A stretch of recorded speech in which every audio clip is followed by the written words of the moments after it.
मैं Naval Kishore Panjiyar oriental public school के channel पर स्वागत है आप लोगों का। आज तारीख 25/6/2021 है और आज मैं हिंदी व्याकरण से लिए हुए टॉपिक वाक्य क्या है और अर्थ के अनुसार वाक्य के कितने भेद हैं और जो भेद हैं उनकी परिभाषा को आज मैं इस वीडियो के माध्यम से बताऊंगा। तो स्क्रीन पे लगा हुआ है वाक्य क्या है।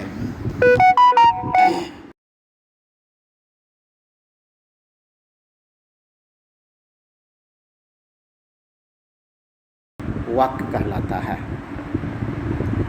दो या दो से अधिक पदों के सार्थक समूह को जिसका पूरा अर्थ निकलता हो उसे वाक्य कहते हैं। दो या दो से अधिक पदों के सार्थक समूह को जिसका पूरा अर्थ निकलता हो उसको हम वाक्य कहते हैं। अब इस पेज में वाक्य क्या है उसका परिभाषा को मैंने बताया हूँ। नेक्स्ट में देखिए क्या है। इसका उदाहरण सत्य करवा होता है।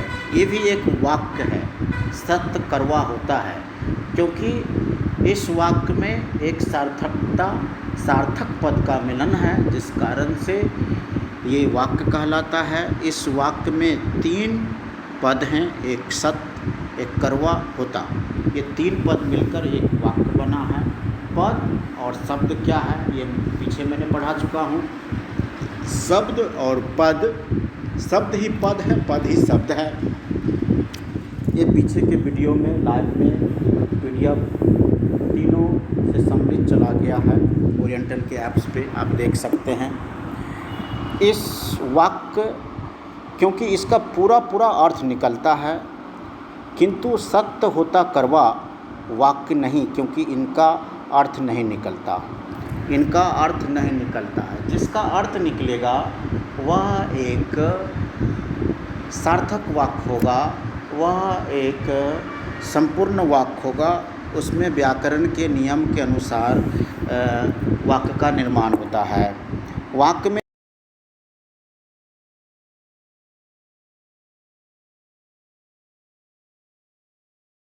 होते हैं कर्ता, क्रिया, कर्म होता है। यह तीनों मिलकर वाक्य का निर्माण होता है। इन्हीं तीनों के आधार पर वाक्य के अंग बनाए गए हैं। कौन 3? कर्ता, क्रिया, कर्म के आधार पर वाक्य के अंग बनाए गए हैं। पहला है उद्देश्य, दूसरा है विधेय। पहला है उद्देश्य, दूसरा है विधेय। अब उद्देश्य क्या है, विधेय क्या है, सो हम जानेंगे कि वाक्य में उद्देश्य का क्या भूमिका है, उसको हम लोग इस वीडियो के माध्यम से जानेंगे। वाक्य में प्रयुक्त कर्ता जो कार्य कर रहा है उसे उद्देश्य कहा जाता है। वाक्य में जो प्रयुक्त कर्ता होता है, किसी वाक्य में जो कर्ता होता है उसको हम उद्देश्य कहते हैं। उसका उद्देश्य एक कर्ता पर निर्भर होता है किसी भी वाक्य में। साथ ही कर्ता का विस्तारक या विशेषण हो तो उसे भी हम उद्देश्य में रखेंगे। साथ ही कर्ता का विस्तारक या विशेषण हो तो उसे भी हम उद्देश्य में रखेंगे। जैसा कि हम जानते हैं कर्ता एक कारक है, वह संज्ञा या सर्वनाम होता है। जैसा कि हम जानते हैं कर्ता एक कारक है, वह संज्ञा या सर्वनाम होता है। उसी के संबंध में अगर कुछ और कहा जाए तो वह कर्ता का विस्तारक कहलाता है। जैसा कि हम जानते हैं कि कर्ता एक कारक है, वह संज्ञा या सर्वनाम होता है। उसी के संबंध में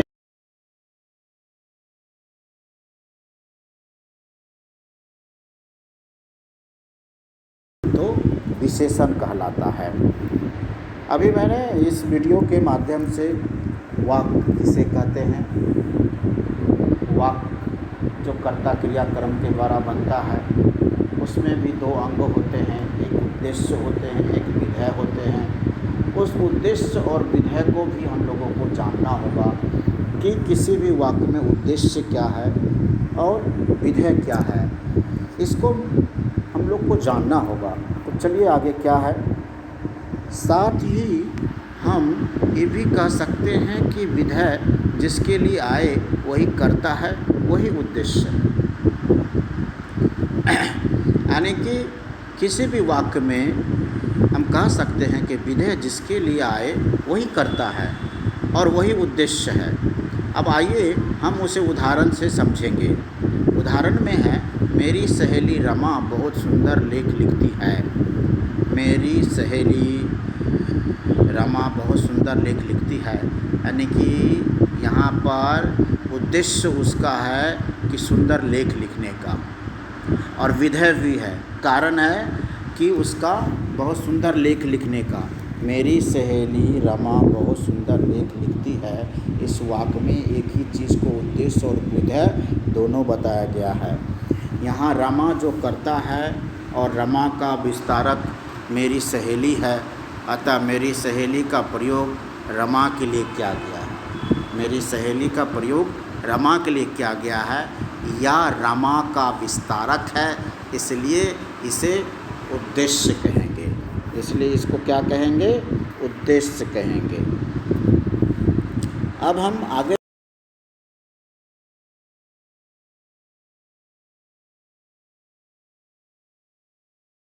उद्देश्य के बारे में जो कथन कहा जाता है वह विधेय होता है। वाक्य में जो उद्देश्य है वही विधेय है, अर्थात उद्देश्य को हम अलग रूप से समझेंगे और विधेय को हम अलग रूप से समझेंगे। जिस तरह से शब्द ही पद है, पद ही शब्द है, लेकिन शब्द क्या है, पद क्या है, ये भी जानना है। उसी तरह से उद्देश्य क्या है, विधेय क्या है, इसको जानना है। इसमें कर्म और क्रिया का प्रयोग होता है। कर्ता जो भी कार्य कर रहा है वह विधेय होता है। कर्ता जो भी काम करेगा वह विधेय हो जाएगा। विधेय में कर्म तथा कर्म का विस्तारक होगा। क्रिया और क्रिया का विस्तारक पूरक और सहायक क्रिया होता है। पूरक और सहायक क्रिया होता है। आइए समझते हैं उदाहरण से। उदाहरण में मेरी सहेली रमा सुंदर लेख लिखती है। अब इस वाक्य में हम कह सकते हैं कि उद्देश्य भी है और विधेय भी है। उद्देश्य विधेय दोनों होने के कारण यह वाक्य बहुत ही व्याकरण के नियम के अनुसार सुंदर लग रहा है सुनने में। मेरी सहेली रमा बहुत सुंदर लेख लिखती है। नेक्स्ट पेज में है कि कर्म और क्रिया यहाँ विधेय है। कर्म और क्रिया यहाँ विधेय है। कर्म है लेख, कर्म क्या है? लेख है। और क्रिया है लिखना, क्रिया है लिखना। अतः ये विधेय है और इनका विस्तारक है सुंदर।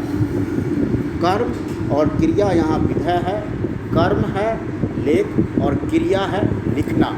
अतः ये विधेय है और इनका विस्तारक सुंदर हो गया। तो यहाँ पर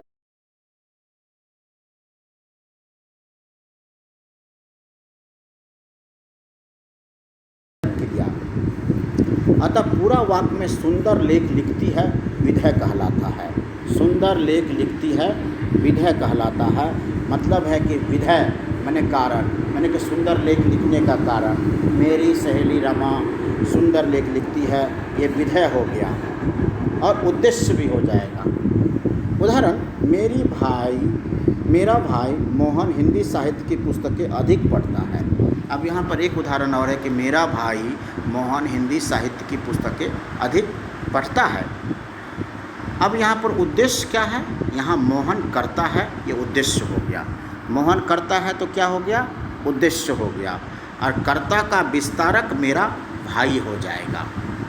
अतः मेरा भाई मोहन उद्देश्य हो जाएगा। इस वाक्य में मेरा भाई मोहन हिंदी साहित्य की पुस्तकें अधिक पढ़ता है, इस वाक्य में उद्देश्य यहाँ मोहन करता है और कर्ता का विस्तारक मेरा भाई है। अतः मेरा भाई मोहन उद्देश्य हो जाएगा।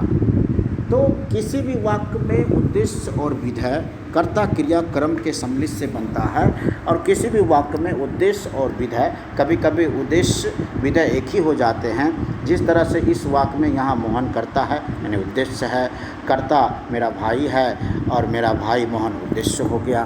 तो बच्चों आज मैं इतना तक ही रखता हूँ, नेक्स्ट के वीडियो में करेंगे। आज के लिए धन्यवाद। आज के लिए